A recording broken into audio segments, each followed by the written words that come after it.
who I'd recently found out was engaged. I had been in a miserable funk about the engagement for about a week. And when I say funk, I mean not eating and listening to Ben Harper's Another Lonely Day on an iTunes loop. Sometimes I would talk to friends who would listen to me go on about my pathological inability to truly commit to someone who loved me, and which would then launch me into singing Ben Harper's Another Lonely Day. The letter I was writing was incredibly cathartic. It felt deep and meaningful and said all the things I had never said when we were together. It was the kind of letter that I knew my ex would probably skim through and then throw away, because she had not been living in denial for the past year, had actually moved on, and didn't want to explain to her fiancé why her ex-boyfriend was writing a 10-page letter to her a year after their breakup. Then my cell phone rang. It was my manager's assistant. "The Daily Show is looking for someone who looks Middle Eastern," he said. "Do you want to go down and read for them?" Well, here we go again, I thought to myself. Even though this sounded like it could be some bizarre Homeland Security sting operation, I knew what it really was. This would be no different than the time I was the voice of Saddam Hussein on the David Letterman show, or the time I played a tech support agent from Bangalore on Jimmy Kimmel. I knew if I said yes to this, my day would end with me either wearing a fake beard yelling "Death to America," or worse still, wearing a turban, sitting on a carpet, and pretending to fly. Whoa. Filled with a surprising fortitude and a devil-may-care attitude that was no doubt the direct result of heartbreak, I said, "Tell the Daily Show to go fuck themselves," and hung up the phone. It rang again a few minutes later. "Actually, they would like you to come in and read for the role of a correspondent," my manager's assistant said, when I finally picked up. I thought about this for a moment. I'd watched The Daily Show. I was a fan. But even though I'd done a lot of comedy, I mostly associated with stand-up types. I was a real actor, I thought to myself. I'd cut my teeth on Chekhov, Ibsen, Shakespeare. The Daily Show seemed like the last place I wanted to be. "Well, I'm very sad today," I said. "I don't think I can be funny. Perhaps I can go in another day. You see, I found out my ex just got engaged in the middle of writing a heart-wrenching..." "Sorry," he interrupted, "I have another call coming in. But they're only seeing people until 3 today. What time should I tell them you'll be there?" 2:45, I said. 3 hours later, I walked into the Daily Show building. After a brief wait, I was called into the studio. Jon Stewart stood up from behind his desk wearing jeans and a sweatshirt, shook my hand, and introduced himself. "Thanks for coming down," he said. "Of course," I replied. I'm a big fan of the show." "We taped the show in front of a live audience," he continued, sounding somewhat concerned. "Have you ever performed before a live audience before?" "I've been on Broadway," I responded, eager to let him know that he was getting prime actor rib, not some cheap flank steak. "Oh, great," he responded. "Well then, let's do this. Just stand on your mark and look into the teleprompter, and here we go." "Do you want me to do an accent?" I asked. No, Jon replied. "We don't need an accent. I don't think we need an accent, just as you are." This was something brown actors don't hear all that often when auditioning for television, so I was pleasantly surprised, even though I'd been practicing my go-to Middle Eastern accent for the last 15 minutes in the green room. Instead, consummate professional that I am, I thought, fuck it, I'm just going to impersonate Stephen Colbert. I cocked my eyebrow, assumed a rather arched comic tone, and spoke with faux seriousness as I said the words that came up on the teleprompter. Jon stood up from his desk and turned to me after the audition. He was smiling from ear to ear. "Welcome to The Daily Show," he said. "Do you have plans this evening? We tape at 6. That was it. At first, I thought this might be part of a weird Daily Show gotcha prank, since jobs don't usually happen like that. And to be fair, I spent the next several months in trial mode until they offered me an official contract. But in that moment, just like that, I became the Gupta Zakaria Velshi Amanpur Masala.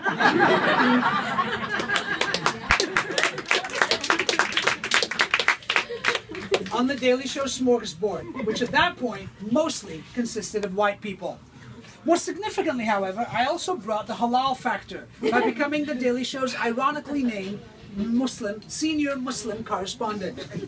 This was all in spite of the fact that I was a terrible example of a Muslim and knew nothing about the news except what I learned from watching The Daily Show. The last thing I had any knowledge of was how to be a Muslim comedy journalist type person. I spent the first year on the show convinced that I was the wrong guy for the job, and they would soon discover they'd made a terrible mistake. I flashed forward to the end of my career and saw the highlight reel run through my mind. Aasif Mandvi played more doctors than any other actor in the history of American cinema. But the pinnacle of his career came when he was fired by Jon Stewart. But after some time, I became aware of the fact that people seemed to be responding positively to what I was doing on the show, and something started happening that had never happened to me before. I began getting shout-outs on the street. I was living on the Upper West Side of Manhattan at the time, so it was mostly liberal Jews. Unless I went downtown where it was NYU students and the occasional hipster wearing a top hat riding a skateboard. This wasn't so odd in and of itself, it kind of comes with the territory. But then, brown people started to recognize me. Indians, Pakistanis, Arabs, and Muslims. Muslims began to come up to me on the street and would say things like, "Thank you for what you're doing, keep it up," or worse still, "Assalamu alaikum." My experience with Muslims before this was mostly at my parents' mosque, where, judged for my spouseless actor in New York lifestyle, everyone treated me as if I had a bottle of whiskey in my sock and a pig for a best friend. But now, suddenly, Muslims began to treat me as if I was one of their own. They wanted to hug me. They wanted to tell me how using satire to address the issues of the Middle East and the war on terror on The Daily Show was oftentimes more effective than the work they were doing through the Islam Anti-Defamation League. They also wanted to know if I was married because they would like to introduce me to their daughter. It all made me incredibly uncomfortable for two reasons. Firstly, I realized that they thought I was like them, and I was not. My relationship with Islam was complicated and contentious. I had taken great delight in arguing with conservative Muslims who would tell me crazy shit like eating pork will make you want to sleep with your mother, or in provoking imams by telling them that they could learn as much about the human condition by reading Rumi or Shakespeare as they could from reading the Quran. I rarely went to the mosque, I never fasted, and I only prayed namaz on the holy nights because my mom bugged me about it. The second reason it made me uncomfortable was that I liked it. I liked knowing that what I got to say on the show, even though I didn't always write it, was having an impact. Not in terms of policy or to lawmakers, but to Muslims in America. The fact that there was a brown person openly identified as Muslim on national television talking about the relationship between America and the Muslim world from a vastly underrepresented point of view was a big deal to them.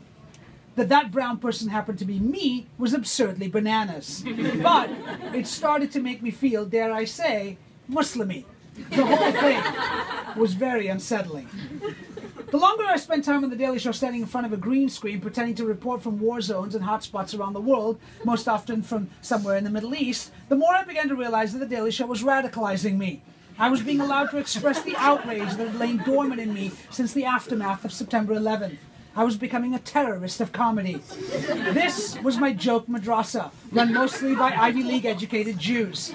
But I was being taught how to commit a jihad of irony against the bullshit, the hypocrisy, the ignorance. I was learning to fire missiles of satire across the basic cable airwaves and blow the minds of 1 million people. Sometimes we even got up to 2 million if it was election time.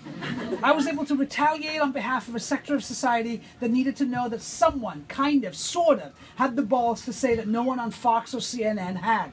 American Muslims, whether they were religious practitioners or not, or whether, like me, they were mostly identified with Islam from a cultural standpoint, had not been allowed the luxury of being both patriotic and critical of America at the same time. This was evidenced by the brown-faced cabbies in the streets of New York, who had adorned their yellow cabs with so much red, white, and blue that they looked like floats in the 4th of July parade. Anyone with a thick Middle Eastern accent or South Asian accent quickly replaced Inshallah with God bless America. Even though on the outside I may look like those that did you harm, I'm not one of them, they were attempting to say. I get that you're angry and afraid, but if we just connect for a moment, you will see that I'm actually Armenian or Sikh or from Poughkeepsie. And if I do happen to be Muslim, I'm not the freedom-hating type of Muslim. I believe in peace and baseball. My blood runs apple pie, so you can pass over me. Oh, ye angel of freedom, liberty, and ignorant, racially driven outrage, pass over me. Inshallah, God bless America. My tenure at The Daily Show started during the decade after September 11th, and fear of Muslims was at an all-time high. Politicians and the media seemed to dial the fright, mistrust, and animosity up to a fever pitch to gain votes and ratings. From supposed experts on the mainstream news reporting absurdities like the spelling of the Muslim holiday of Eid written backwards spells die, as if Islam was a Led Zeppelin album imbued with backwards satanic messages, or that the definition of jihad has something to do with death to America, even though Muhammad was born 1,000 years before Columbus, and if this was true, it would be the mother of all preemptive strikes. Or that everyone in India eats chilled monkey brains for dessert. Okay, fine, that was from Indiana Jones and the Temple of Doom, but honestly it had been bothering me since the mid-80s. To the coverage of less absurd and more dangerous stuff, like the Ground Zero mosque protests, or proposals that all young Muslim men's names be put into a database as if they were pedophiles, or the fact that mosques were being infiltrated by undercover informants hired by the NYPD to spy on Muslims who had committed the crime of simply being Muslim. My point is, I was never short of a story to pitch. I spoke to a woman who was protesting the building of a mosque in Murfreesboro, Tennessee, because she believed that it was a terrorist training camp. She also said 1 in 5 Muslims are terrorists. I told her that amounted to almost 300 million terrorists. She didn't balk until I said, well, I can't understand what is taking us so long.